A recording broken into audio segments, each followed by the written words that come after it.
बिस्मिल्लाहिर्रहमानिर्रहीम। दोस्तों, मैं हूं आपका दोस्त हाफिज अब्दुल रहमान शाहिद एडवोकेट और आप देख रहे हैं लॉ एंड जस्टिस टीवी। दोस्तों, आप में से एक दोस्त का सवाल था कि स्पुर्दारी का कानून क्या है,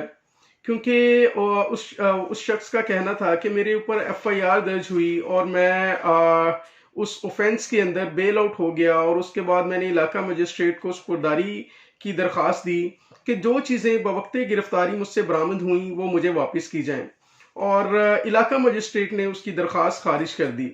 दोस्तों, इससे सेम बिल्कुल मिलता जुलता एक केस, बिल्कुल सेम यही प्रपोजिशन जो कि एक बहुत ही लेटेस्ट जजमेंट है, और वो है 2021 वाईएलआर, पेज है इसका 2164।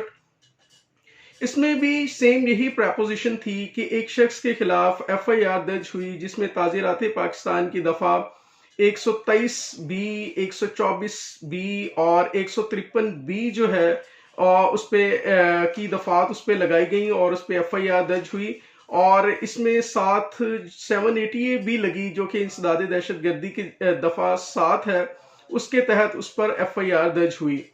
और उस शख्स ने एफआईआर में बेल आउट होने के बाद इंसदाद दहशत गर्दी की अदालत में स्पुर्दारी की दरख्वास्त फाइल की, जो कि खारिज कर दी। जज साहब ने खारिज कर दी और उस दरख्वास्त के खिलाफ उसने हाई कोर्ट के अंदर रिवीजन पटिशन फाइल की, और उसमें ये मौक़िफ़ इख्तियार किया कि बवक्ते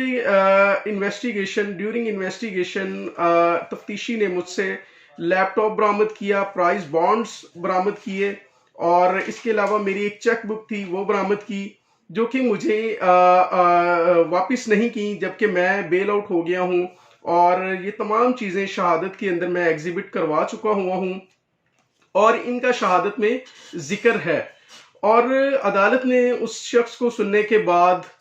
जो सरकारी वकील थे उनको सुना, तो उन्होंने कहा कि ये शख्स एंटी पाकिस्तान, एंटी स्टेट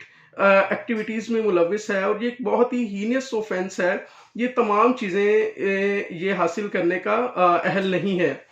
अदालत ने अपनी ऑब्जर्वेशन में लिखा, क्योंकि ये लास्ट पोजेसर था इन तमाम चीज़ों का, और ये तमाम चीज़ें उससे क्योंकि वो इसका बोनाफाइड परचेजर था और ये तमाम चीज़ें उससे बरामद हुई, और मज़ीद ये इन्वेस्टिगेशन में दरकार नहीं है। अदालत के अंदर ट्रायल कोर्ट में ये तमाम चीज़ें, इनका जिक्र आ चुका हुआ है और ये एग्जिबिट हो चुकी हुई हैं। ताहम अगर मज़ीद इस केस में अगर ये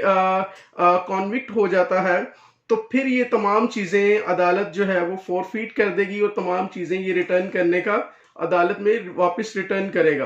क्योंकि ये एक बहुत ही लेटेस्ट जजमेंट थी 2021 वाईएलआर 2164। क्योंकि दोस्तों, स्पुर्दारी का लॉ ये है कि जो लास्ट पोजेसर होता है उसी को वो चीज़ें रिटर्न वापस की जाती हैं। तो ये बहुत ही अच्छी जजमेंट थी जिसका मैंने अभी आपको हवाला दिया, और तमाम आर्टिकल्स जो उसके थे, प्राइस बॉन्ड्स थे और चेक बुक्स थी, और इसके अलावा लैपटॉप था उसका, वो अदालत ने, हाई कोर्ट ने उसको वापस करने का ऑर्डर कर दिया, और साथ में ये भी कह दिया कि ट्रायल कोर्ट के अंदर ये एफिडेविट दे कि अगर ये तमाम चीज़ें, अगर ये कन्विक्ट हो जाता है तो ये तमाम चीज़ें ट्रायल कोर्ट के अंदर वापस रिटर्न करेगा। तो दोस्तों, मेरा ख्याल है कि ये आपको इस लॉ की समझ आ चुकी होगी, क्योंकि स्पुर्दारी का लॉ बड़ा ही क्लियर है, लास्ट पोजेसर ही जो होता है उसी को वो चीज़ें रिटर्न की जाती हैं। तो दोस्तों, अगर आपको मेरी वीडियो पसंद आई है तो प्लीज़ इसको लाइक करें, शेयर करें और मेरे चैनल को सब्सक्राइब करें। शुक्रिया।